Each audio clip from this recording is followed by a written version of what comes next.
नमस्कार दोस्तों, हमारी आज की कहानी का नाम है कीमती तोहफा। शालिनी जी आज सुबह से ही बहुत परेशान थी। कभी इधर उधर घूमकर अपनी परेशानी कम करने की कोशिश करती, तो कभी बरामदे में ही पड़ी कुर्सी पर बैठकर उनका यूं बार बार इधर से उधर घूमना।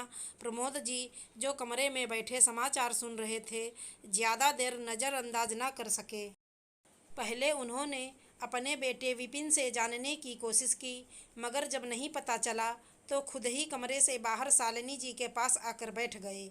उन्हें बाहर आए हुए करीब 10-15 मिनट हो गए थे, मगर शालिनी जी का ध्यान उन पर था ही नहीं। हार कर उन्होंने खुद ही उनसे उनके परेशान होने का कारण पूछा, जिस पर उन्होंने कहा कि सुबह ही समधन जी, बेटी ज्योति की सास का फ़ोन आया था। दामाद जी का पहला जन्मदिन है शादी के बाद, तो सब लोगों को बुलाया है। खूब धूमधाम से मनाया जाएगा। सभी रिश्तेदार इकट्ठे होंगे उनके। इतना सुनते ही प्रमोद जी ने खुश होकर कहा, तो इसमें परेशान होने की बात क्या है? ये तो खुशी की बात है, जो हमारे दामाद जी का जन्मदिन है और हम सबको वहाँ बुलाया गया है। इसी बहाने सबसे मिलना भी हो जाएगा। अरे आप समझ नहीं रहे, वो लोग कितने पैसे वाले हैं। उनके सभी रिश्तेदार भी कितने अमीर हैं। वहाँ हमारी बेटी है।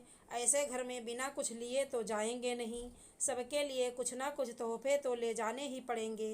पर हम लोग उन लोगों जितने तो पैसे में नहीं, और अभी ही शादी की है बेटी की, तो इतनी जल्दी कैसे कुछ भी करें। मुझे तो बस यही चिंता खाए जा रही है। आखिरकार वहाँ हमारी बेटी की इज्जत की बात है। ऐसे खाली हाथ तो नहीं जाएंगे ना। मायूस होकर शालिनी जी ने कहा, तो ठीक है, फिर मना कर देते हैं और नहीं जाते हैं। नहीं नहीं, ये क्या कह रहे हैं आप? समधन जी ने बड़े प्यार से बुलाया है और पहली पहली बार कोई कार्यक्रम हो रहा है शादी के बाद, तो यूं मना करते अच्छा भी तो नहीं लगता, शालिनी ने कहा। प्रमोद जी ने शालिनी के कंधे पर हाथ रख उन्हें कहा, तुम बेकार ही इतनी परेशान हो रही हो। देखो, दामाद जी के और उनके पापा के कपड़े या तोहफे विपिन देख लेगा। समधन जी और ज्योति के लिए तुम कोई अच्छी सी साड़ी देख लो, और तुम बेसन की मिठाई और न जाने क्या क्या इतना स्वादिष्ट बनाती हो, तो वो बना लेना। देखना अपनी ज्योति और समधन जी सब कितने खुश होंगे।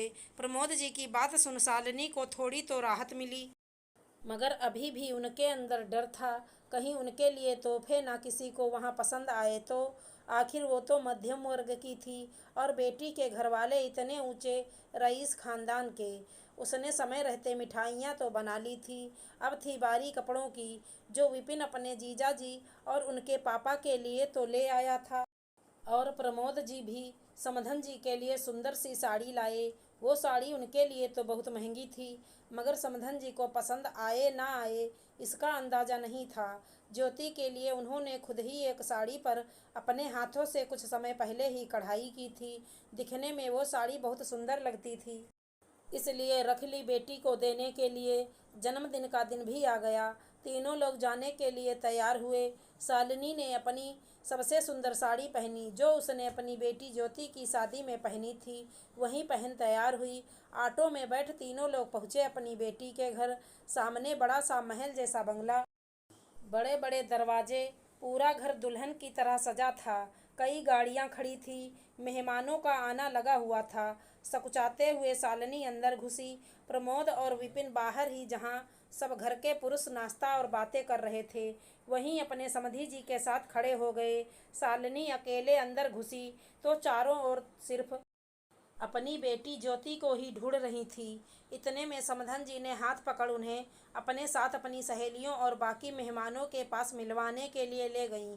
सबसे मिलने के बाद शालिनी ने हिचकिचाते और सकुचाते हुए अपने हाथ में लिए तोहफे समधन जी को पकड़ाए और कहा, ये कुछ तोहफे आप सबके लिए लाई हूँ, और ये मिठाइयाँ भी। आशा करती हूँ आप सबको पसंद आएगा। हाथ जोड़कर शालिनी ने कहा। समधन जी ने शालिनी के हाथों को पकड़ते हुए कहा, ये कैसी बातें कर रही हो आप? हमें इन सब तोहफों से बड़ा तोहफा तो आप पहले ही दे चुके हो, जो बहुत ही कीमती है। या यूँ कहूँ कि वो अनमोल है। उस तोहफे के सामने इन सब की कोई ज़रूरत नहीं थी। शालिनी बिना कुछ समझे एकटक उन्हें निहारने लगी। उसकी दुविधा को भांपते हुए समधन जी ने फिर कहा, अरे भाभी जी, आप ऐसे डरिए मत।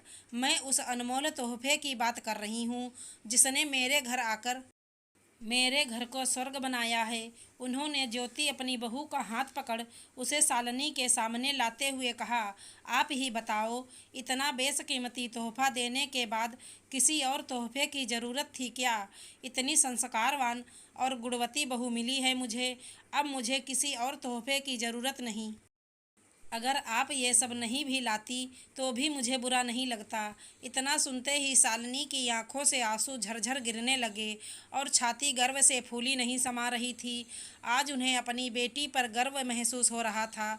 साथ ही अपनी समधन जी के ऐसे विचार सुनकर मन ही मन प्रार्थना कर रही थी कि जैसा ससुराल उसकी बेटी को मिला है वैसा सबको मिले।